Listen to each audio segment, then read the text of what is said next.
10th standard के मेरे प्यारे बच्चों, आज हम सॉल्व करेंगे मैथ्स 1 का first chapter linear equation in 2 variables.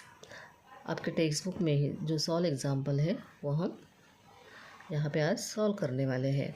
देखो, solve the following simultaneous equations.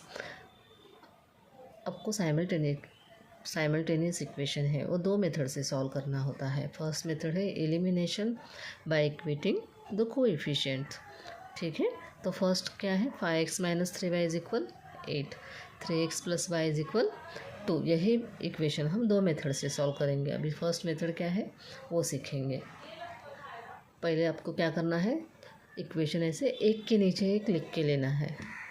5x - 3y is equal 8 लिखा, आगे का उसके नीचे ही लिखना है और आपको नेमिंग करना है इक्वेशन 1, इक्वेशन 2। और यहीं पे देखना है कोएफिशिएंट और वेरिएबल इक्वल है क्या, तो इसमें कहीं भी हमें इक्वल नहीं दिखाई दे रहे ऐसे।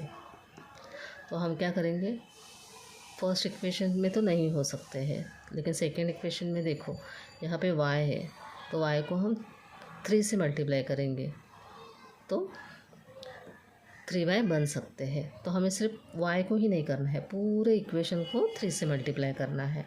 तो कैसे करना है मैं सिखाती हूँ। देखो, हम सेकेंड इक्वेशन ले रहे हैं ना, 3x + y इज इक्वल 2। ये है हमारा सेकेंड इक्वेशन। तो हम 3 से मल्टीप्लाई करेंगे तो 3 3 ज़ा 9x।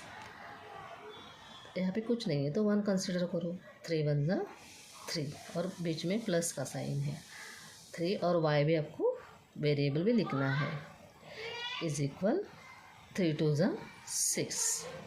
तो ये हो गया आपका थर्ड इक्वेशन। अभी आपको सेकेंड इक्वेशन की तरफ नहीं देखना है, फर्स्ट और थर्ड इक्वेशन ही आपको लिखना है। तो फर्स्ट इक्वेशन क्या है, 5x - 3y इज इक्वल 8। मैं एक के नीचे एक लिख के लेती हूँ, 9x + 3y इज इक्वल 6। लेकिन इक्वेशन लिखने से पहले आपको ना ऊपर एक लाइन लीव करनी है, क्योंकि बच्चों को जल्दी समझ में नहीं आता है। हमें एडिशन करना है, सब्ट्रैक्शन करना है, कंफ्यूज हो जाते हो। तो ऐसे अपोजिट साइन और सेम वेरिएबल सेम कोएफिशिएंट हो गए तो आपको एडिंग ही करना है।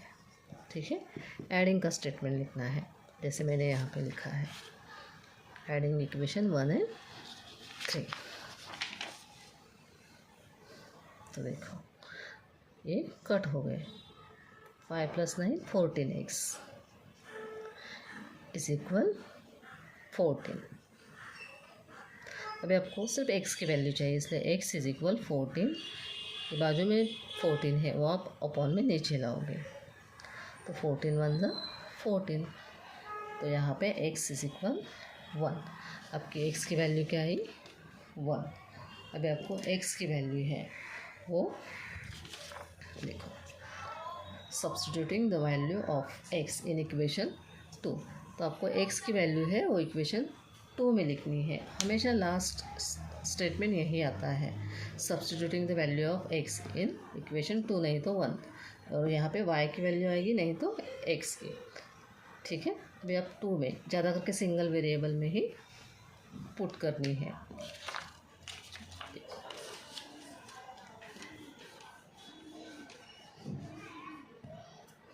तो हमारा x इज इक्वल 1 आया है, राइट, x इज इक्वल 1 आया। अभी हम कौन सा स्टेटमेंट ले रहे हैं, सेकेंड।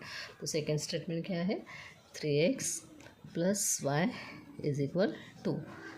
3x की जगह आप 1 लिखोगे, मल्टीप्लाई 1, यहाँ पे कुछ भी साइन नहीं तो मल्टीप्लिकेशन का, प्लस y इज इक्वल 2। 3 1 ज़ा 3 plus y is equal 2। Therefore y is equal 2। अभी इज इक्वल के लेफ्ट साइड 3 है, +3 है ना, तो राइट साइड आएंगे तो -3। Therefore y is equal -1। एक बार प्लस का साइन है, एक बार माइनस का साइन है, तो हम सब्ट्रैक्शन करेंगे। 3 में से 2 गए 1, और बिगर नंबर का साइन क्या है, माइनस, तो इसलिए हमारी y की वैल्यू आई -1। और लास्ट में आपको आंसर कैसे लिखना है, x y इज इक्वल 1 और -1। हमेशा x की वैल्यू पहले लिखनी है। यहाँ पे देखो 1 1 है, लेकिन कोई भी 1 नहीं लिखा है। जो x की जो वैल्यू है वही यहाँ पे लिखी है और बाद में आपको y की वैल्यू लिखनी है। तो ये हो गया हमारा फर्स्ट मेथड से इक्वेशन सॉल्व।